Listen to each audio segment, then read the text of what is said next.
నమస్తే STV news కి స్వాగతం. నా పేరు పద్మజ. ముందుగా హెడ్లైన్స్. 4 గోడల మధ్య దేశ భవితవ్యాన్ని నిర్మించే గొప్ప మేస్త్రీలు ఉపాధ్యాయులు. గురు పూజోత్సవంలో మంత్రి బాలరాజు కితాబ్. నగరానికి చేరుకున్న క్రికెట్ క్రీడాకారులు. ధోని, హర్భజన్లకు అభిమానుల ఘన స్వాగతం. భారత మాజీ రాష్ట్రపతి డాక్టర్ సర్వేపల్లి రాధాకృష్ణన్ జన్మదినం ఉపాధ్యాయ దినోత్సవంగా జరుపుకోవడం యావత్ దేశ ఉపాధ్యాయులందరికీ గర్వకారణమని Pendurthi Amar concept school principal Adimurthi పేర్కొన్నారు. ఉపాధ్యాయ దినోత్సవాన్ని పురస్కరించుకుని స్కూల్ విద్యార్థులు ఉపాధ్యాయులను ఘనంగా సత్కరించారు.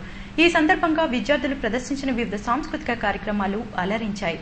కార్యక్రమంలో ఇన్ఛార్జ్ ప్రిన్సిపల్ రమ్య, ఇతర సిబ్బంది పాల్గొన్నారు.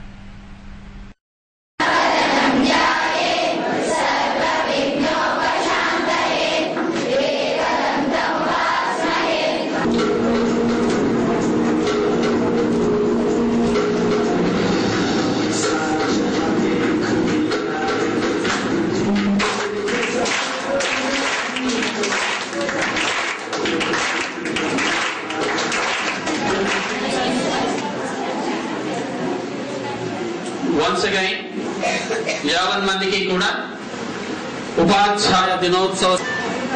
ఈ సెలబ్రేషన్ మనం ఎందుకు జరుపుకుంటున్నామంటే,